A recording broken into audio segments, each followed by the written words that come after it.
Buenas noches, ya somos un número considerable, entonces eh, empezamos nuestra clase, nuestra segunda sesión de hoy jueves. Eh, entonces, eh, recapitulando un poco para aclarar el panorama lo que vimos ayer, la diplomática estudia el documento, ¿no? En todos sus aspectos, externos e internos, con el objeto de emitir un juicio de valor, un juicio crítico, después de hacer un análisis respectivo acerca de su autenticidad o no. Dicha autenticidad le da al documento, una vez comprobado, corroborado, le da un peso, un valor de prueba, ¿no es cierto? Y también vimos que, de manera general, el, el diploma hace, en sus orígenes, hace acepción, se refiere a un documento escrito que tiene un carácter privado, un carácter reservado. En sus orígenes doblado, pero luego ya no necesariamente, ¿no? De documento del cual emanan derechos y obligaciones también, ¿no? Eso es importante. Eso, ese es el componente, el factor primordial, el factor jurídico de ese papel, del documento, y que está emitido por, o debe ser emitido por una autoridad competente. Pero con el paso del tiempo, la diplomática amplía su radio de acción, amplía su universo de investigación para analizar ya no solo estos documentos que por sus características son documentos solemnes, ¿no?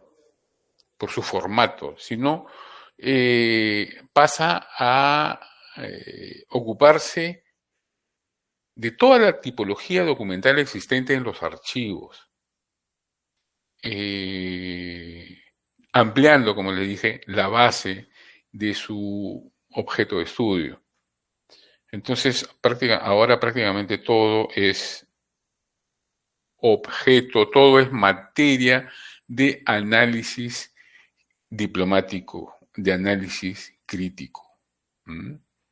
Y es una herramienta fundamental para el trabajo en archivo, ¿no? Eso en líneas generales fue de lo que conversamos ayer. No sé si tienen algún comentario o alguna pregunta. Si no fue el caso, entonces continuamos con el objeto y el fin de la diplomática, ¿no? Que ayer vimos de manera precipitada, casi hacia el final de la clase, ¿no? Entonces, ¿qué aspectos interesan? Surge esa pregunta, ¿no? ¿Qué aspectos interesan a la diplomática para luego ver el por qué, ¿no?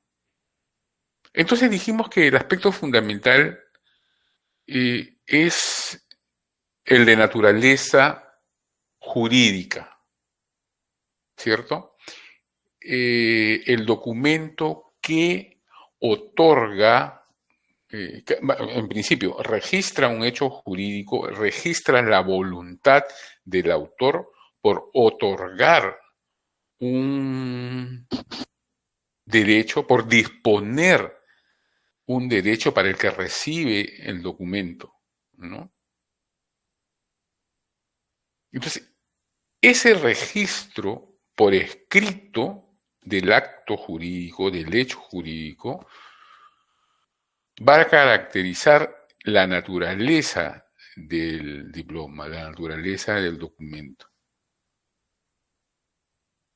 Entonces, si no existiera ese componente de naturaleza jurídica, no sería considerado un documento diplomático, porque esa es la definición, esa es la esencia del diploma. Debe tener un componente jurídico. El ejemplo que se me viene, que he mencionado ayer también, es las cartas de ciudadanía, ¿no? Ustedes saben que durante el Imperio Romano se extiende de una manera exorbitante, ¿no? Desborda los límites de Europa Central y llega hasta el Oriente, ¿no? El cercano Oriente, hasta Egipto y más. Pero el ciudadano romano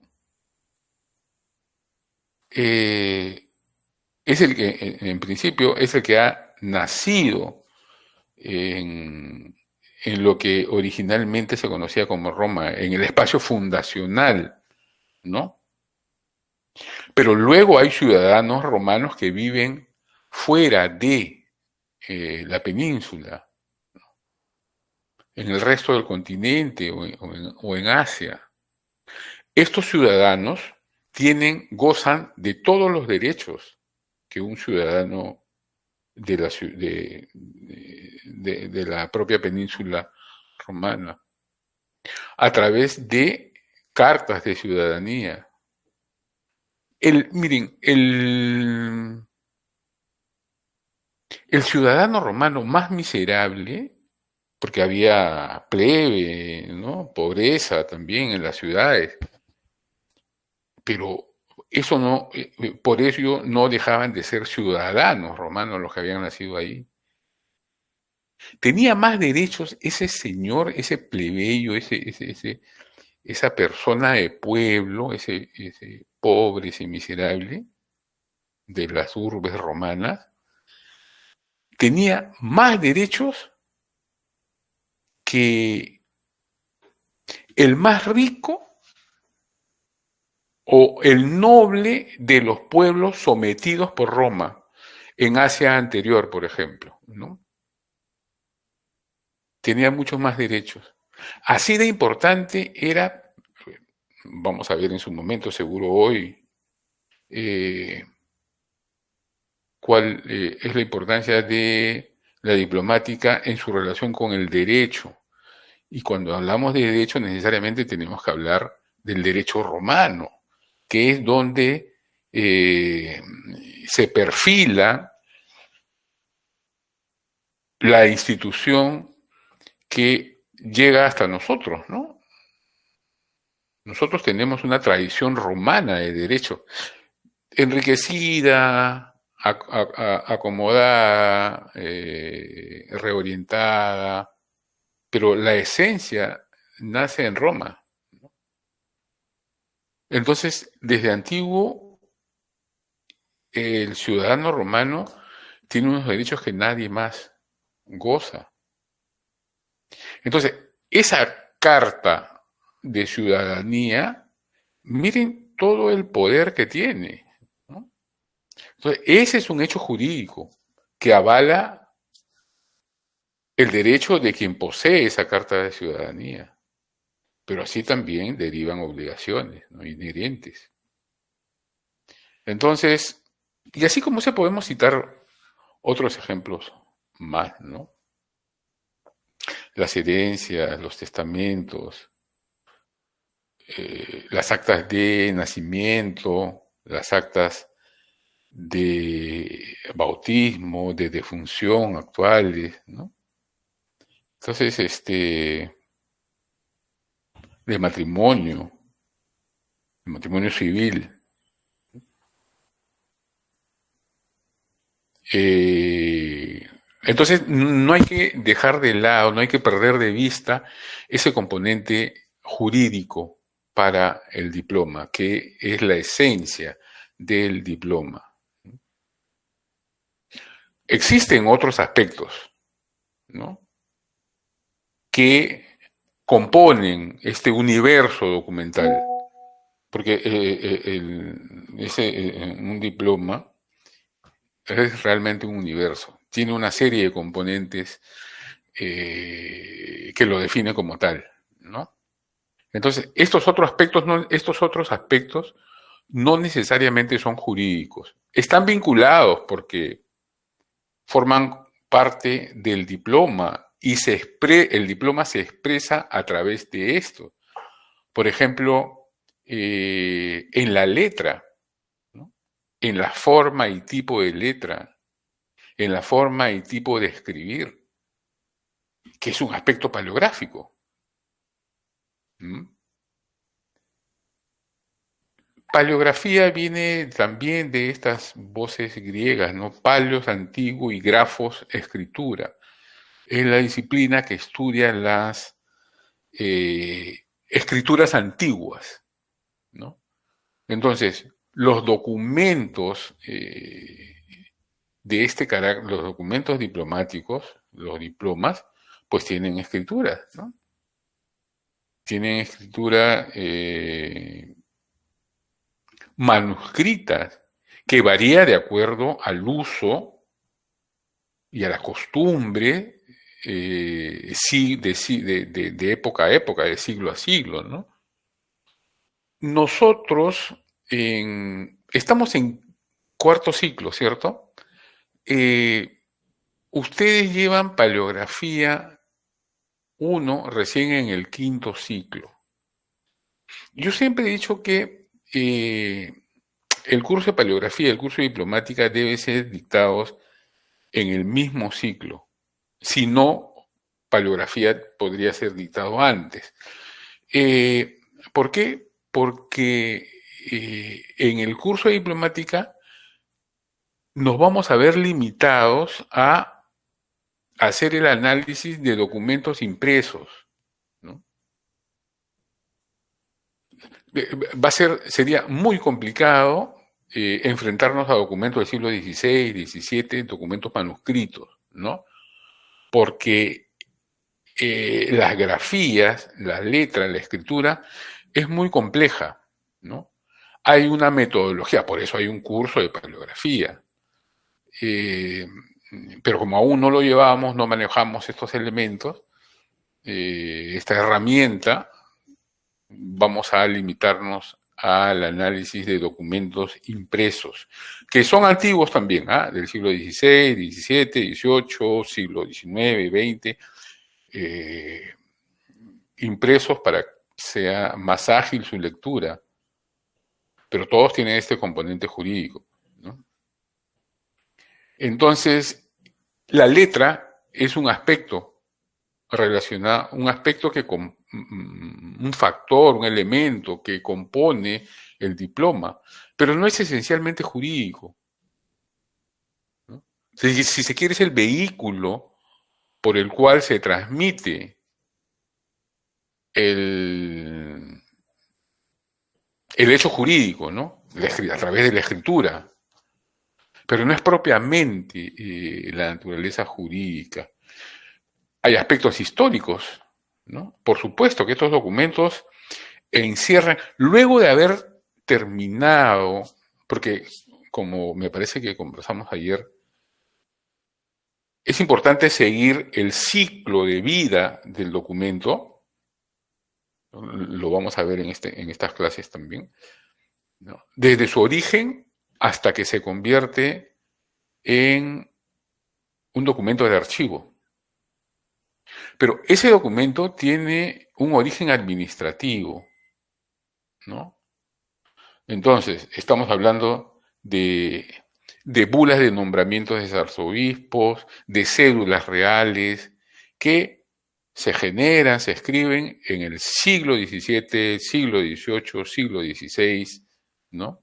Que en su momento cumplieron una función político-administrativa, pero que hoy son documentos de archivo que encierran una mirada del pasado, ¿no? Que guardan información histórica de momentos determinados. Entonces, esos factores históricos nos van a ayudar, que si se quiere también son externos, nos van a ayudar a comprender mejor la naturaleza jurídica, pero no es propiamente un aspecto jurídico, ¿no?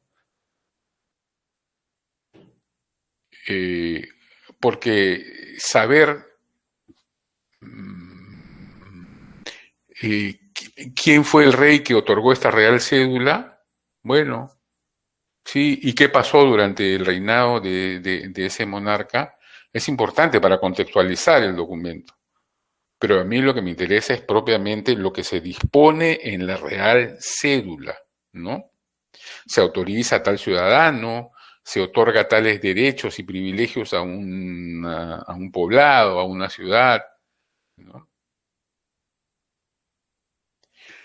Cómo no, también existen factores lingüísticos literarios, ¿no? Eh, que, que cada época produce, ¿no?, su forma de expresarse, sus giros idiomáticos, sus figuras literarias, ¿no? Eh, no es lo mismo un párrafo escrito en el siglo XIX o XX que un párrafo escrito en el siglo XVI o XVII, ¿no? La conformación de las palabras, la organización del texto es distinta. Son otros valores, es otro concepto, otra formación académica, ¿no? Otra cultura, otra sociedad, que se expresa a través de estos escritos. Profesor, incluso hay textos que solamente se escriben como tal y como se entendían. Claro, sí. Vamos a revisar esos documentos, ese tipo de documentos, en estas clases, porque, por ejemplo, es importante que nosotros le coloquemos los signos de puntuación, porque a veces no lo tienen y el sentido de la oración cambia de manera extrema muchas veces, ¿no? Entonces, sí, como usted dice, se escribía como se hablaba, ¿no? Claro, a menos que tengas una formación especializada, ¿no? Por ejemplo, aunque no son documentos diplomáticos estrictamente, las crónicas de los primeros españoles que pisaron estas tierras, ¿no?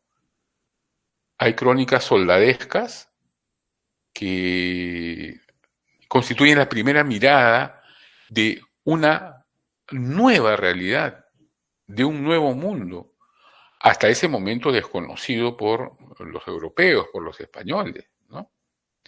Entonces, los soldados que no tienen mayor formación, que a las justas uno que otro sabe escribir, sabe leer, pues va registrando eso, ¿no? Entonces, no es lo mismo leer a uno de estos cronistas soldados del primer momento, donde todo lo que ven lo están tratando de comparar con su referente en Europa. Ah, sí, si allá hay un rey, pues acá el Inca es un rey y la Colla es la reina.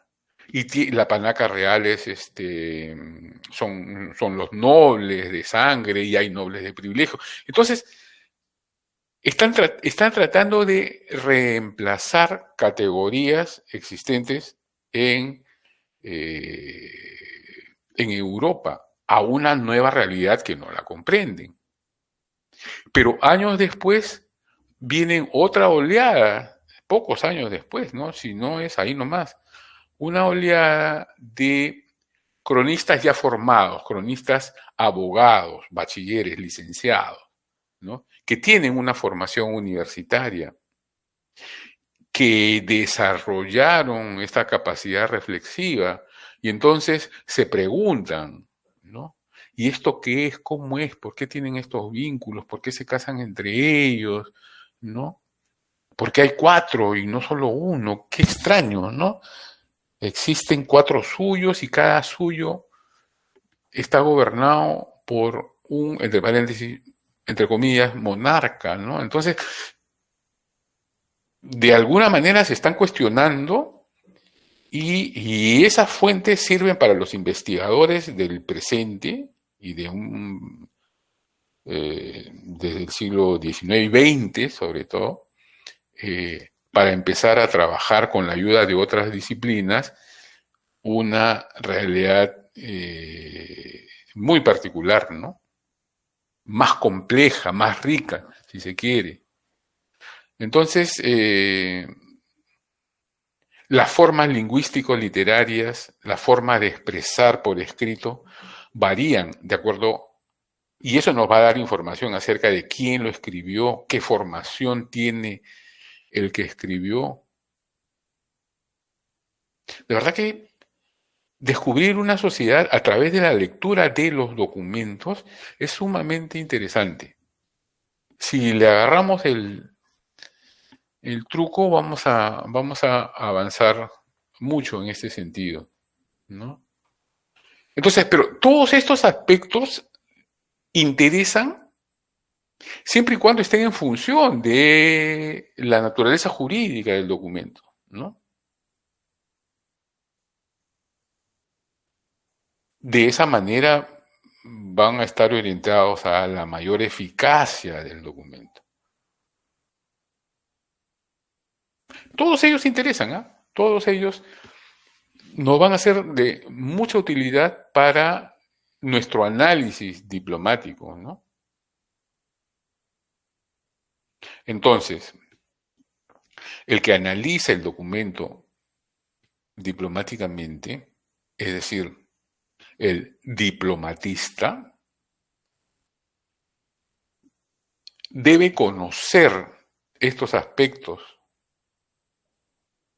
no solo el de naturaleza jurídica, sino el lingüístico, el literario, el histórico, el paleográfico.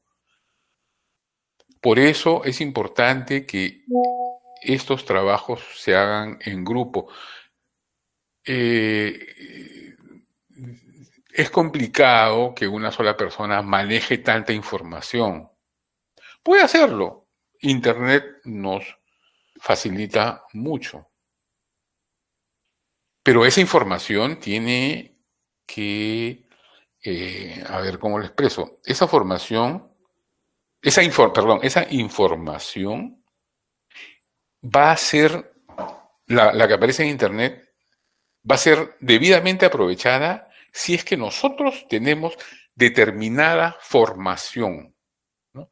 Porque si no, los datos que nos da Internet se van a caer, ¿no? No los vamos a explotar al máximo. Por eso que insisto en que estos trabajos tienen que hacerse, en el caso de las prácticas dirigidas, tienen que hacerse en grupos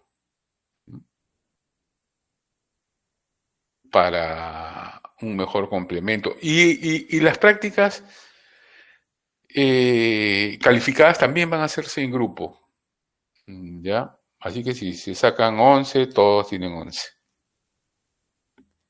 Pero es más fácil trabajar, ¿no? Se van delegando funciones. Y eso se ve muy bien en el análisis diplomático del documento, ¿no? Entonces,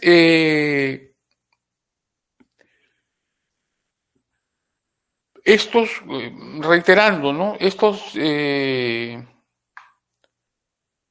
factores, estos elementos, estos aspectos tienen que ser analizados críticamente.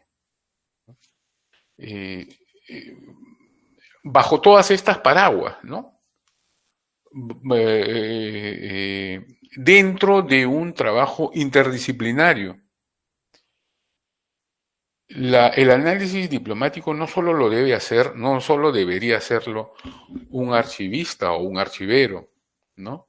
Sino también debe estar apoyado, si el archivero sabe de historia, si el archivero sabe de derecho, maneja paleografía, mejor. Pero sería bueno la opinión de otros especialistas en estas materias, ¿no? Para que el resultado sea lo más pulcro posible. Entonces, esa es la manera de analizarlos. ¿Para qué el informe que se emita, el juicio a través del informe, pueda aproximarse lo más cercano posible a decir sobre la autenticidad del documento? Entonces, por eso es importante el trabajo interdisciplinario, como en todo ahora, ¿no? Como en todo. Las ciencias humanas han avanzado, los últimos 50 años han avanzado de manera sorprendente por el trabajo interdisciplinario. Y lo mismo sucede con las ciencias exactas también, ¿no? Por ejemplo, la restauración de bienes culturales, la restauración del patrimonio, digamos, la restauración de pintura, ¿no? De una pintura, de la coronación de la Virgen de Viti. ¿No? Hasta hace 50 años era un trabajo que lo realizaban solo los artistas plásticos, imagínense. O sea, el creador, el pintor, el que se formaba en Bellas Artes, era el que tenía el monopolio de los trabajos de restauración. Ah, porque este señor sabe pintar, debe saber restaurar también. La restauración estaba en pañales, ¿no? Es más, acá no había ni centros de formación. Pero en la medida que la ciencia va avanzando, por ejemplo, los rayos X se utilizan para, para ver qué hay detrás de las capas pictóricas, qué hay detrás de la tela, ¿no? Que sirve de soporte a esa pintura, la química para ver qué pigmentos y de dónde vienen esos pigmentos y qué tipo de pigmentos se utilizaban en el siglo XVI, en el siglo XVII, ¿no? Entonces, esto ayuda al restaurador a que se forme un juicio acerca de cómo va a intervenir esa obra. Ah, bueno, si esto utilizó este tipo de pintura, este azul, ¿no? O este rojo que viene de allá, yo también tengo que restaurarlo con ese mismo material. Y entonces reconstruyo esas técnicas de elaborar pintura, ¿no? Para no estar interviniendo con el bisturí de manera tan intrusiva en ese lienzo, pues existen rayos X. Y ahora hay otras formas de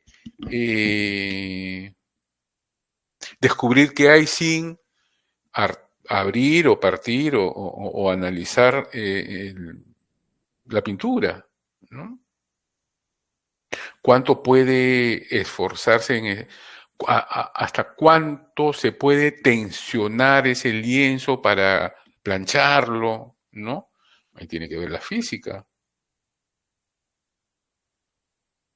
Como no, la historia también. Se contratan historiadores para que hagan un seguimiento del autor, de la obra, de las características, si no está firmado, para, de acuerdo a las características y al estilo de la pintura, filiarlo, ¿no? O vincularlo a algún autor, ¿no? Y tratar de aproximarse a la mayor cantidad de información posible que nos pueda dar todas estas. Entonces, un lienzo que antes era intervenido solo por un pintor, ahora están trabajando físicos, químicos, historiadores, artistas plásticos. La restauración es una disciplina aparte, ¿no? Los conservadores. Entonces, la química también ve qué tipo de insectos está afectando, qué tipo de hongos.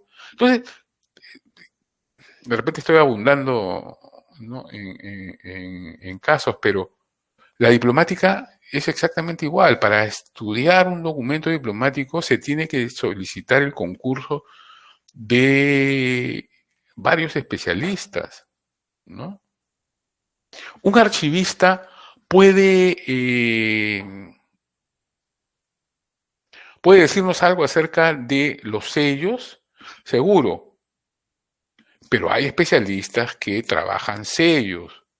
Entonces, yo puedo tener una opinión, pero qué mejor si la corroboro con un especialista, ¿no? ¿El archivero sabe de tintas? Sí. ¿Sabe de escritura? Sí. Pero mejor si lo corroboro con un especialista en paleografía o en un químico, ¿no? Para ver incluso el papel, si es de la época. Entonces, a eso me refiero cuando hablamos del trabajo interdisciplinario.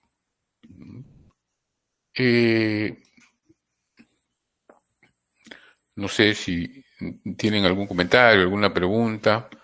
Entonces, ¿qué fin, qué se busca, qué se persigue al realizar el trabajo diplomático, ¿no? Al realizar este análisis crítico del documento, al al ejercer, dice ahí, esta acción? ¿Qué se busca? ¿Qué fin se persigue? Bueno, fundamentalmente es sacarle el jugo, exprimir al máximo el documento, ¿no? En su carácter de fuente escrita o impresa, como ustedes quieran, ¿no? Una pregunta así para niños de 9 años. De acuerdo a lo que estamos viendo, de lo que estamos conversando, una fotografía es objeto de estudio de la diplomática. En absoluto, ¿no es cierto? No, porque estamos hablando de fuentes escritas únicamente. Una fotografía es un documento, una fotografía es una fuente también, que nos informa, pero no es una fuente escrita, pues no, está claro. Le hago esta salvedad porque ha pasado, ¿va? Ha pasado. Entonces, volviendo al tema, se utilizan estas herramientas para aprovechar al máximo lo que esta fuente escrita guarda, lo que esta fuente impresa no nos quiere decir, ¿no? Lo que este documento guarda entre líneas, ¿no? Para utilizarlo en el proceso de selección y organización archivística, ¿no?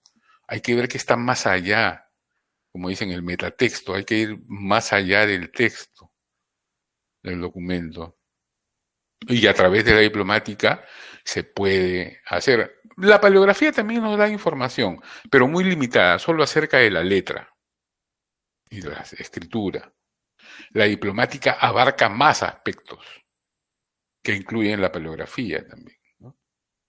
Entonces, podemos concluir que la diplomática no es solo útil para las ciencias sociales, ¿no? Para la historia, sino se emplea para la archivística. Aunque su origen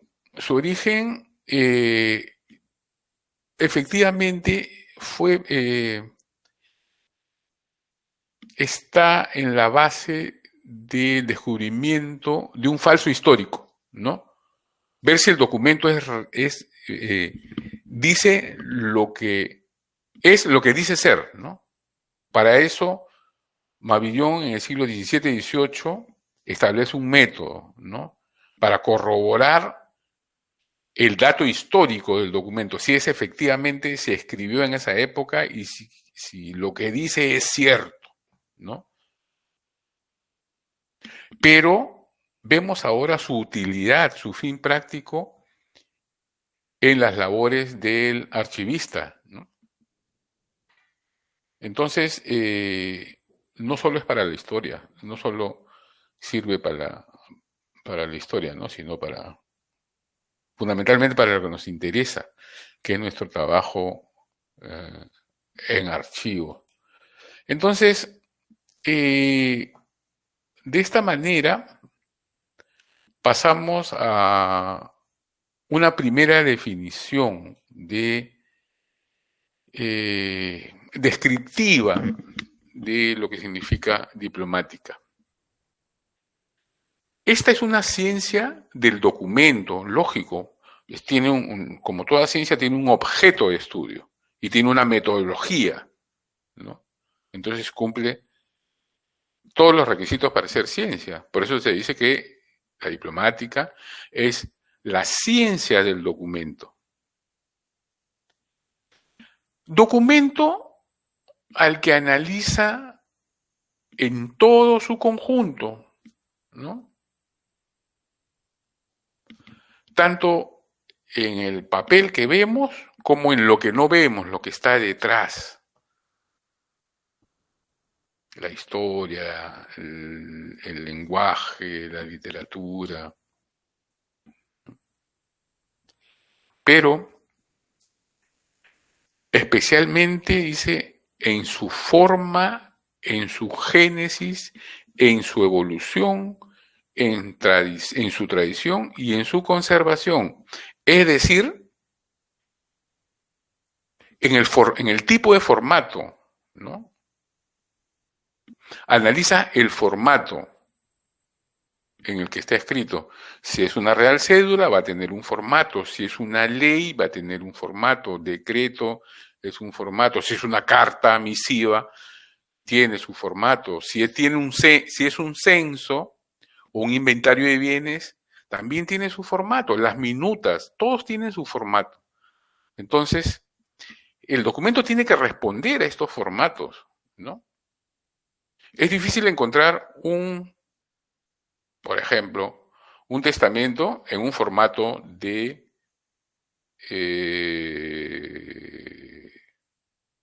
inventario o de un censo. Y ahí ya yo dudaría, pues, ¿no? O una carta, si es una carta entre dos compañeros, entre dos amigos, entre dos amantes, tiene un tenor distinto, ¿no? No va a ser ni tan ceremonioso como una real cédula, por ejemplo, ¿no? Entonces, todos estos escritos tienen su forma, su formato. También su génesis, es decir, su origen. ¿Qué lo originó? ¿Cuál fue el motivo? Sobre esto hay un extenso capítulo que vamos a trabajar, ¿no? ¿Quién hizo? ¿Por qué se origina el documento? ¿A tenor de quién? ¿A voluntad del autor o porque el que recibe, el que está pidiendo, o a solicitud del que pide una gracia, ¿no? Entonces, la génesis es un tema también muy interesante. La evolución del documento, cómo empieza siendo un borrador y pasa un proceso hasta que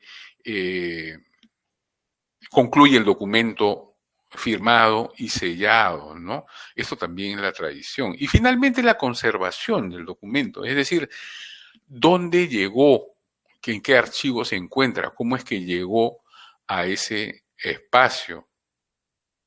Y para terminar esta definición dice, se hace todo esto disponiendo dicho análisis en orden a demostrar su autenticidad y valor. Es decir, se hace todo ese trabajo para decir, ok, este documento es auténtico y por lo tanto tiene un valor legal, tiene un peso ante la ley, tiene un peso jurídico, ¿no?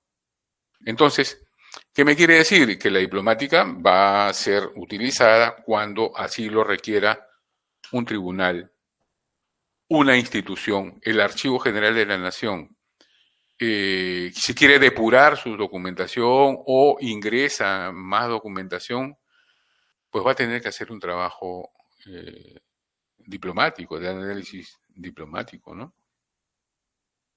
Para decir si efectivamente este documento es auténtico y por lo tanto tiene valor.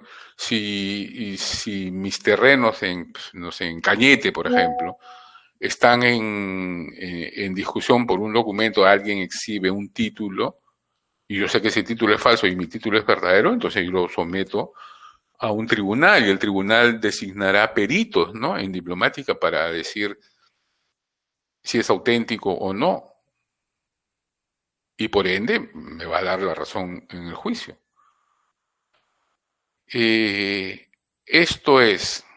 Entonces, me parece que tenemos un break a las 8:15, ¿verdad? Y creo que ya van siendo las 8:15. A las 8:25. ¿Perdón?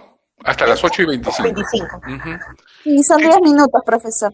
Sí, ¿tienen alguna pregunta, algún comentario? Si no, nos vamos al break y retomamos después.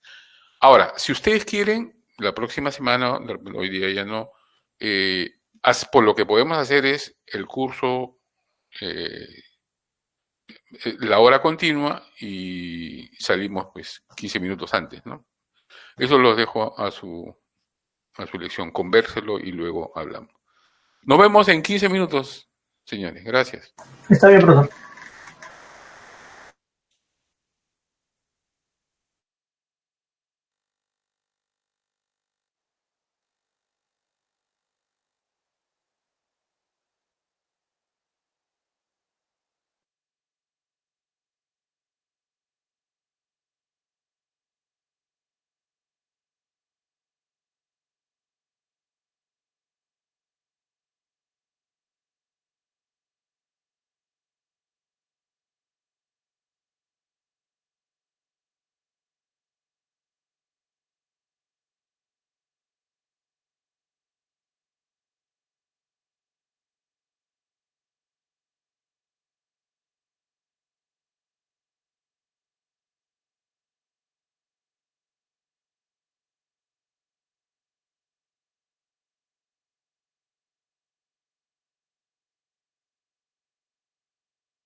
que debe ser inclusivo.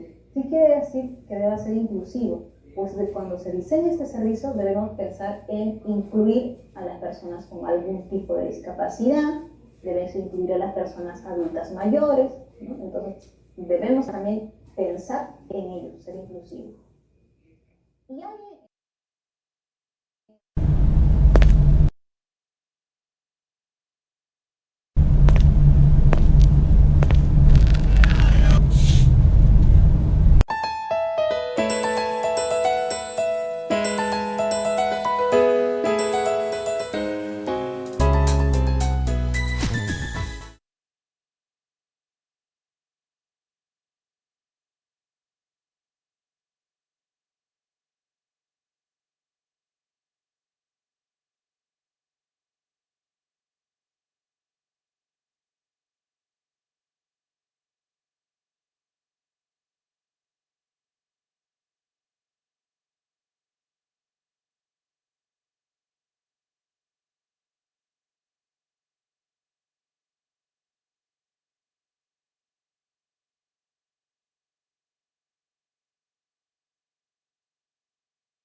Nuevamente por acá, amigos.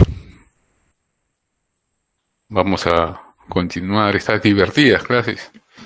Espero que no se me duerman. Voy a preguntar al final. Voy a hacer preguntas. Por lo pronto todos tienen apagados sus cámaras, y lo cual me parece.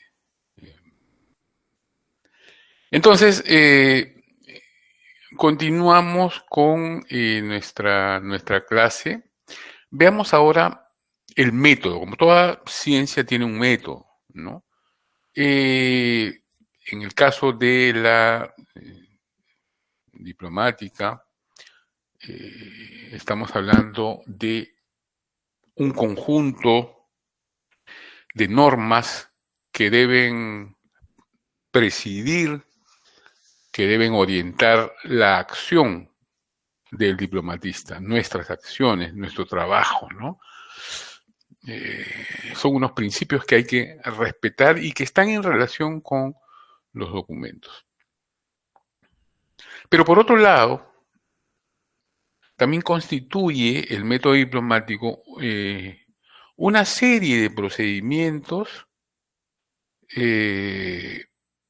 a través de las cuales, una serie de procedimientos a través de los cuales se aplicarán esos principios. Me explico. Por ejemplo, hay que tener en claro que debe hacerse una distinción, o sea, debe saber reconocerse la autenticidad diplomática de la autenticidad histórica. Hay que distinguir, para el caso de la diplomática, del trabajo que vamos a realizar, estas son dos autenticidades distintas. La autenticidad diplomática es la que refiere a que si el documento cumple las formas, cumple los formatos establecidos para hacer tal o cual documento. En los orígenes esto era fundamental. Si yo escribía un testamento según las reglas de un testamento, pues nadie dudaba. Esto era así una verdad de perogrullo, ¿no? Nadie dudaba de la autenticidad. Bastaba que tenga el formato. Ese formato es el que le da el carácter de solemne, de serio, de cierto, por ende, ¿no?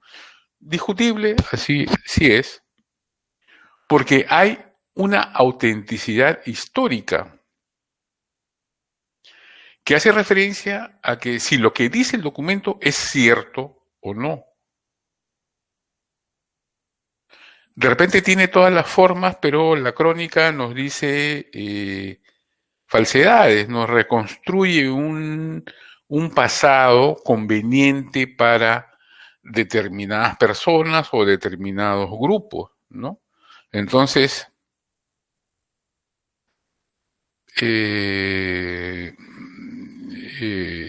no sé, se me vino a la mente la leyenda de porquerizo que le hicieron a Pizarro, el biógrafo de Hernán Cortés, ¿no? Entonces, para desmerecer, es decir, mejor, para que la figura de Hernán Cortés no tenga competencia, no tenga parangón, pues ensalzo sus acciones y opaco las acciones de los posibles rivales históricos, ¿no? En este caso, Francisco Pizarro, ¿no? Los orígenes de Pizarro son de un porquerizo, ¿no? Criaba chanchos, se le escaparon los chanchos y por eso, temeroso del castigo, se embarcó y se vino a América, ¿no? Entonces,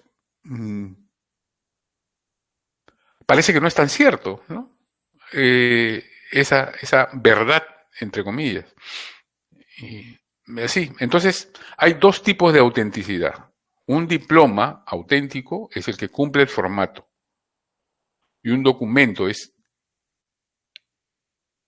históricamente auténtico si es que lo que dice sucedió en la realidad, sucedió en el pasado, ¿no?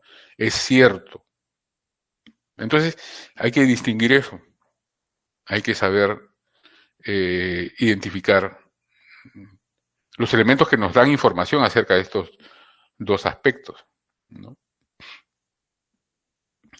El segundo es averiguar y definir, ¿no? Establecer la tradición de solemnidad, distinguiendo entre original u originales, ¿no? Y copias en sus diversos tipos,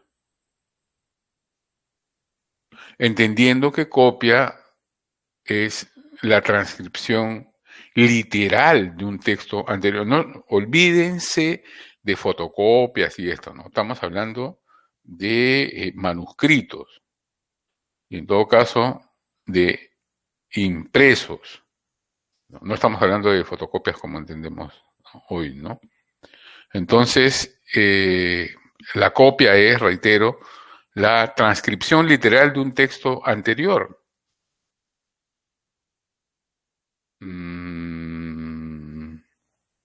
Los traslados, ¿no?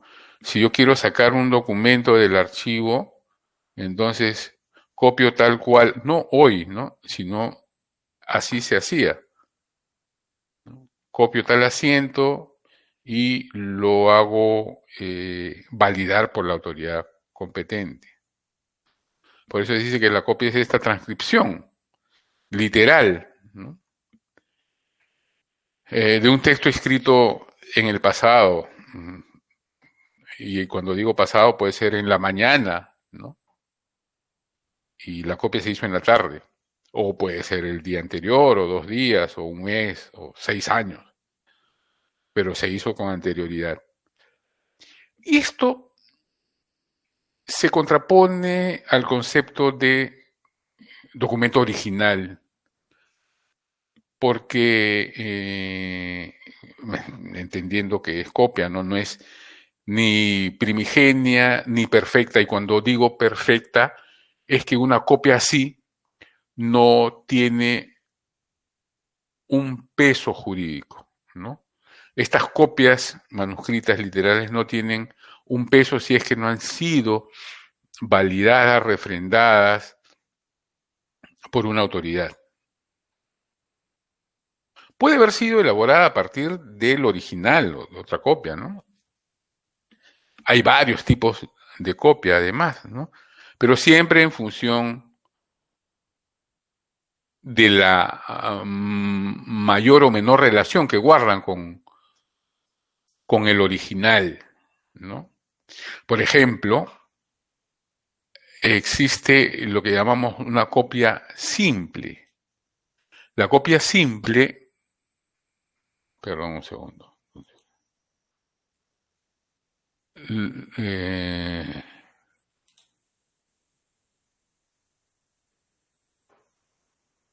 Perdón. Ya. Estamos ahora en el punto B, las copias. La copia simple no tiene ningún sello, ninguna firma, ninguna marca de autenticidad jurídica por parte de una autoridad, ¿no? No se ha refrendado. Es una copia, eso es simple, es un papel simple que sirve para, no sé, para fines de estudio, o se hace antes de enviarlo a una autoridad, ¿no? Como digo, no tiene signos de validación ni suscripciones de los secretarios, de los validadores, de los fedatarios, si se quiere, ¿no? Y por lo tanto no tiene ningún peso jurídico, no tiene ninguna garantía, no tiene ninguna validez jurídica. Su nombre lo indica, es una copia simple. Hay autógrafas que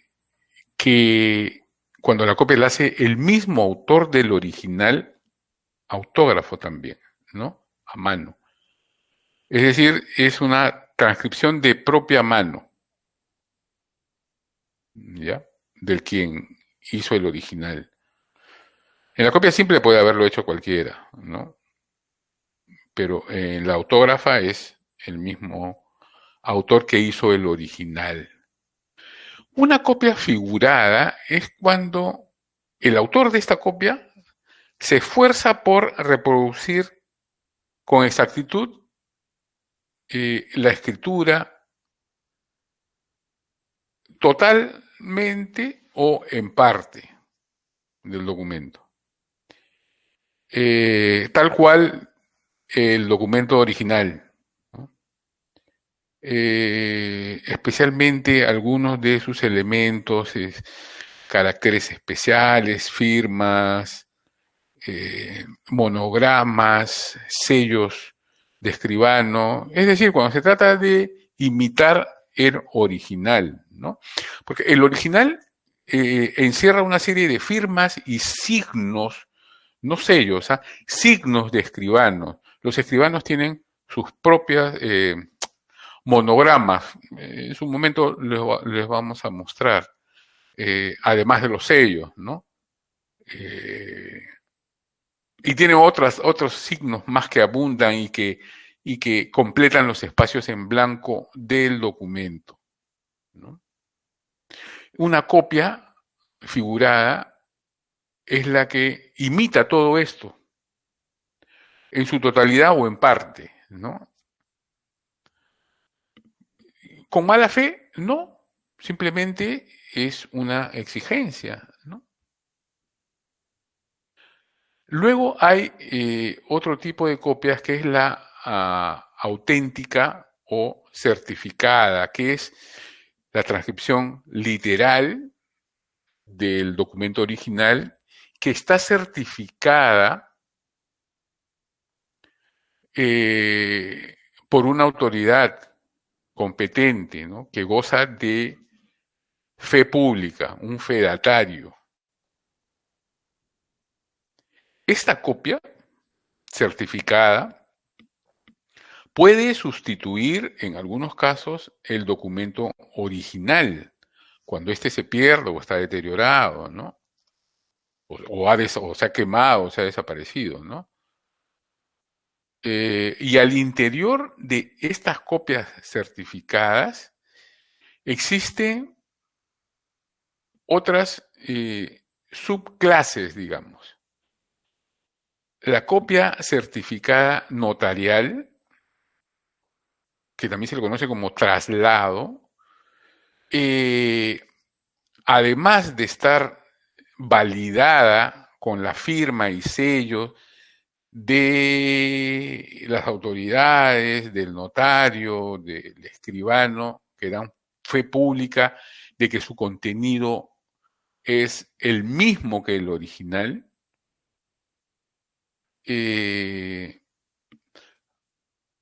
van firmas de por lo menos 2 notarios como testigos y además la firma de la autoridad judicial que da su visto bueno.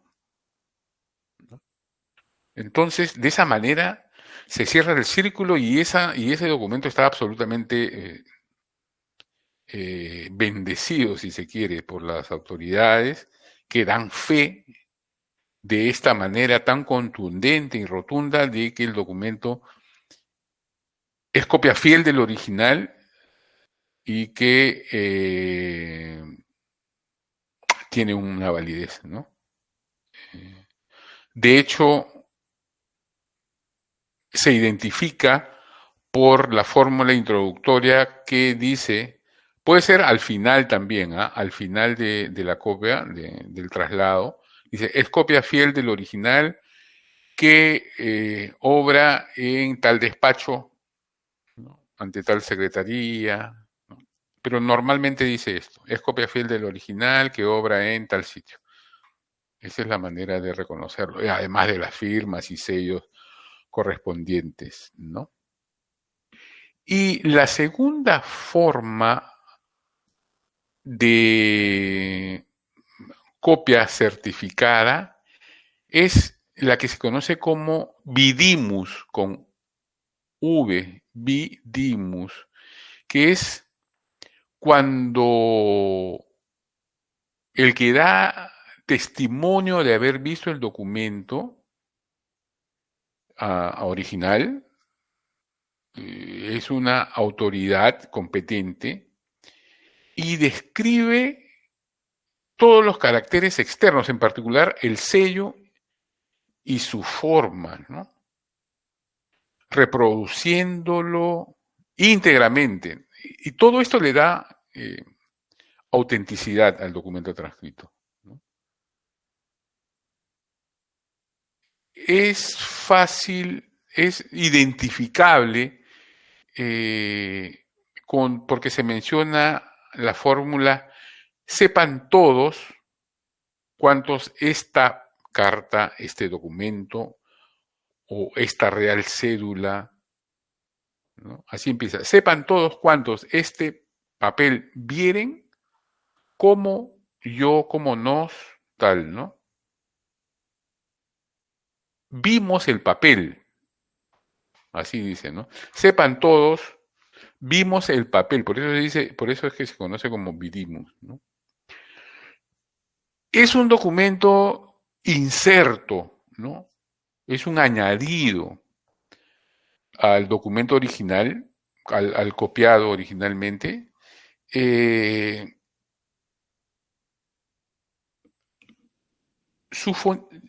cuya finalidad no es la renovación jurídica de un documento anterior, sino simplemente es una transcripción certificada con determinadas formalidades, ¿no? Entonces, hay una serie siguiendo esta tradición, hay una serie de copias, de tipos de copias, que van desde la simple hasta estas certificadas con abundantes elementos de validación, ¿no? Entonces, estamos hablando del método diplomático. En primer lugar, dijimos que es distinguir entre autoridad diplomática y, autenticidad diplomática y autenticidad histórica. El segundo punto es establecer la tradición de solemnidad, distinguiendo entre original y copias. Y en tercer lugar, examinar y conocer los caracteres del documento, tanto internos como externos, que van desde el análisis de la materia escriptoria, es decir, la superficie en la que se escribe, y la tinta, hasta el estilo o, si se quiere, el discurso documental. Desde lo más elemental que vemos, que es el papel, hasta la forma de escritura, que es un carácter externo, ¿no? Interno, perdón. Vamos a hacer un paseo por todos estos caracteres, tanto internos como externos. Y ese va a ser fundamentalmente nuestro espacio a investigar, ¿no? Básicamente eso. Por eso que menciono esos tres aspectos.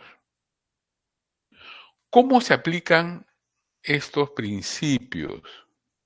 Porque dijimos que se aplican, ¿no? ¿Para qué? Para, reiteramos, averiguar la autenticidad del documento. Se requiere, los teóricos plantean que la prudencia y la ecuanimidad son dos elementos que deben orientar el trabajo del diplomatista, ¿no? Y esto se resume en un concepto: la objetividad. Parece un lugar común decir esto, Pero es muy fácil caer en la tentación de mirar documentos del pasado desde nuestra óptica,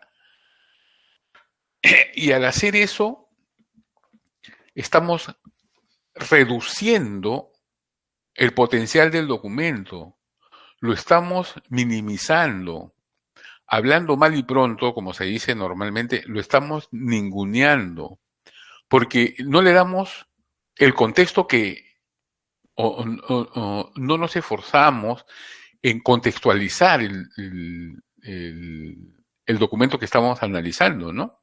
Sino que lo traemos al presente y lo juzgamos de acuerdo a nuestras categorías modernas, modernistas, postmodernistas. Y eso no debe ser así. El conocimiento de una serie de disciplinas nos debe permitir, si se quiere, trasladarnos mentalmente a esa época y comprender por qué se generó ese documento, cuál es el objetivo de ese documento. Se me viene a la mente el caso de la fundación de un mayorazgo. Un mayorazgo es una categoría jurídica expresada en un documento donde el mayor es una institución, ¿no? Es una institución donde el mayor hereda todo, con el objetivo, con la finalidad de que la masa hereditaria no se diluya, ¿no?, entre una cantidad de herederos, ¿no? Pues el mayor hereda todo y el mayor se va a encargar de, no sé si mantener o distribuir equitativamente y sus familiares, ¿no? Entonces, de tal manera que el mayor hereda los bienes raíces, los bienes muebles, de dinero, ¿no? Eso es cuando una persona instituye un mayorazgo. Para nosotros, bueno, eso ya prácticamente no existe, ¿no? Porque ahora todos los herederos tienen derecho. Pero yo he conocido gente que incluso se molesta y dice, ¿no? ¿Y por qué heredaban eso? ¡Qué barbaridad! ¿Qué tal? Es que no podemos juzgar con nuestros valores a una sociedad de hace 400, 500 años, ¿no? Donde para ellos es un principio valedero que el mayor herede todo, porque va a ser un hombre razonable, claro, muchas veces no, ¿no? Pero tienen esos conceptos de que el hombre, el heredero, el mayor, va a tener la capacidad de asumir esa responsabilidad y hacerlo bien. Ese es el ejemplo que se me viene a la mente, ¿no? En cuanto a categorías. Por eso hablo de estar alerta a esto, lo cual nos va a dar objetividad para nuestro juicio, enfrentar al documento, ya no como dicen actualmente en jerga, ¿no? No ir con la pierna en alto, ¿no? Analizar el documento con la serenidad que nos da colocarnos en su época. Por eso se dice que el primer principio es prudencia y ecuanimidad, ¿no? Luego, el segundo punto dice que en principio o en caso de duda, estar a favor de la autenticidad del documento. Los documentos no se hacen de mala fe, ¿no? Hay que partir por ahí, ¿no? Y esto me viene, se concatena con el tercer punto, ¿no? No presuponer mala fe. Si vamos con esa mirada, aunque hay un principio básico general que dice piensa mal y acertarás, ¿no? Pero les pido que dejemos de lado eso, ¿no? Siempre actuemos de buena fe, pensando que el documento ha sido escrito, ha sido generado dentro de un cargo, dentro de unas funciones administrativas, con un fin administrativo, con un fin determinado, ¿no? No para alterar una realidad, ¿no? Ni para adulterar los hechos, ¿no? Eso va a caer por su propio peso. No partamos de mala fe. En el punto 4, ¿hasta qué hora tenemos clase? ¿Hasta las 9? Le faltan 10, ¿no? Ya. El punto 4 dice, si hay contradicción entre los datos suministrados por un documento y los de cualquier otra fuente, por supuesto que tenemos que darle mayor credibilidad a los datos que nos da el documento propiamente dicho, ¿no? Las otras fuentes nos van a brindar información.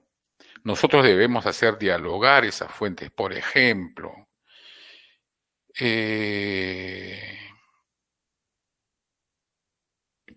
que a estas alturas ya no se me vienen ejemplos. El Tercer Concilio Limense. Este es un documento, el Tercer Concilio Limense es un encuentro de la jerarquía eclesiástica América del Sur en Lima, convocado por diversos arzobispos. El Tercer Concilio es el más importante porque significa la organización de la política evangelizadora, no solo para el Perú, sino para toda América. Los concilios son encuentros de obispos de todas las regiones para tratar temas concernientes a la conducción de la Iglesia, ¿no? Hasta hoy se siguen celebrando concilios ecuménicos para tratar estos asuntos, ¿no? El tercer concilio se realizó en Lima. Han habido como 7 concilios limenses. El tercero, como les decía, es el más importante de ellos, realizado hacia 1586, más o menos, convocado por Toribio Mogrovejo, por Santo Toribio Mogrovejo, por entonces arzobispo de Lima. Y, como les dije, este documento sienta las bases, organiza las bases para la evangelización de la América del Sur, tanto para los españoles como para los indígenas. De tal manera que el primer catecismo en quechua y en aymara se realiza, se redacta en ese concilio, ¿no? Entonces, su peso es tan grande que llega hasta el siglo XIX, su influencia llega hasta el siglo XIX. Hay otros concilios en el camino, pero que van perfilando simplemente, ¿no? El tercer concilio es fundamental. Entonces, todas esas conclusiones conforman un documento que tiene, bueno, es un documento de más de 300 folios, ¿no? Tiene un carácter jurídico, ¿sí? ¿Alguien levantó la mano? Sí, profesor, disculpe, soy Desiree. Disculpe que lo interrumpa. No he encendido mi cámara porque estoy con problemas de señal y si lo pongo se me va. No para recordarle que no olvide tomar asistencia, le vaya a quedar corto el tiempo. Ya, gracias. Sí, me va a quedar corto. Creo que con esto terminamos, ¿ya? Entonces, como le decía, es un documento fundamental, ¿no? Aparte de ser una reliquia, es un documento fundacional, no solo del Perú virreinal, sino, diría yo, del Perú moderno, del Perú que conocemos hoy, ¿no? Porque sientan las bases de esto. Pero este sería, en palabras que venimos, si hay contradicción entre los datos suministrados por el documento y otras fuentes, hay que darle mayor credibilidad al documento. Este sería el documento, porque hay otros, por ejemplo, que están relacionados a este concilio, pero que se trata de tirarle un poco de barro, hablando, ¿no?, llanamente, a este documento y al trabajo realizado por Santo Toribio, ¿no? Entonces, le dan informes mandan informes al Consejo de Indias, al rey, diciendo que esto es una arbitrariedad y qué sé yo, y dejando mal, ¿no? Levantando falsos testimonios. Entonces, a eso me refiero cuando hablamos en este punto 4 de la contradicción entre los datos del documento y los de otra fuente.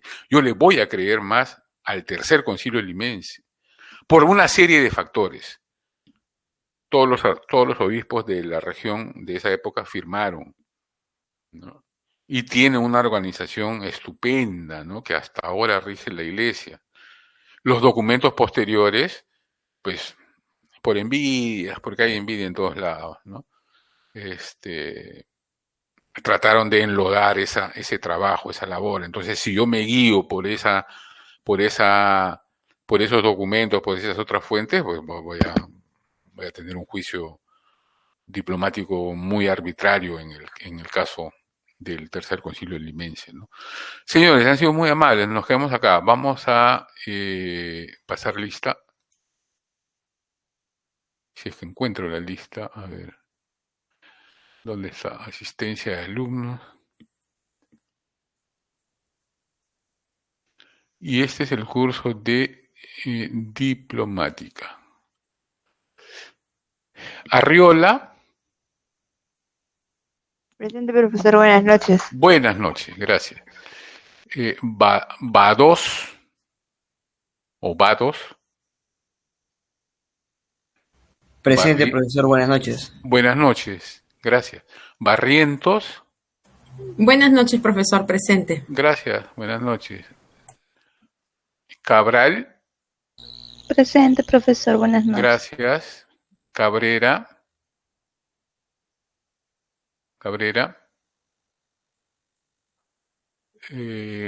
Cayusani. Carrasco. Presente, profesor, buenas noches. Buenas noches, gracias. Dávila. Presente, profesor, buenas noches. Gracias. Durán. Buenas noches, gracias. García.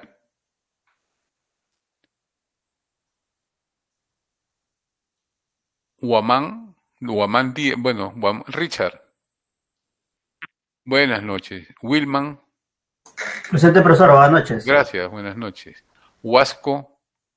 Buenas noches, profesor, presente. Gracias, buenas noches. Malki. Presente, profesor, buenas noches. Buenas noches, gracias. Marín. Presente, profesor, buenas noches. Gracias. Mego. Buenas noches, profesor, presente. Buenas noches, gracias. Milla. Buenas noches, profesor, presente. Buenas noches, gracias. Montenegro. Buenas noches, profesor, presente. Buenas noches. Nunayaye. Buenas noches, profesor, presente. Buenas noches. Focori. Sí, profesor, buenas noches. Buenas noches, gracias. Cifuentes. Gracias. Buenas noches, profesor, presente. Simón. Buenas noches, profesor, presente. Buenas noches, gracias. Turpo. Presente, profesor, buenas noches. Y Urbano. Buenas noches. Entonces se completó el team. Profesor. A ver, ¿quién es? No me ha pasado lista. ¿Usted es? Villarrubia. No lo dije, ¿no? No. Uy, ya, gracias, disculpe. Profesor, disculpe, le habla Alistair. Usted es... Cayusani. Lo que pasa es que mi cámara estaba prendida, pero el audio ya, no sé. ¿es una o la otra? Ya, gracias. Cabrera no está. Es una pena, Cabrera, porque se ha perdido el chifa que les iba a invitar a todos, pero ya por culpa de él no vamos. Muchas gracias, amigos. Entonces nos vemos la próxima semana. ya para entrar más a fondo en estos asuntos. Que tengan un buen fin de semana, cuídense mucho. Buenas noches, profesor. Y descansen. Buenas noches, profesor. Nos vemos. Buenas noches. Profesor, gracias. Gracias. Profesor, disculpe, buenas noches. Buenas noches. No me tomó ninguna asistencia, profesor. Villaseca, soy el último. ¿Usted qué es? Villaseca Cruz. ¿Perdón? Villaseca Cruz. Villaseca lo dije, ¿o no? Fuiste el primero en ingresar. No, yo soy el último en la lista, profesor. Ah, Villaseca. Me quedé en Urbano, ¿verdad? Villarrubia. Villarrubia sí está, ¿no? Villaseca también. Disculpe. Sí, Villaseca. Ya. Muy bien, gracias. Profesor, gracias a usted. Buenas noches. Buenas noches.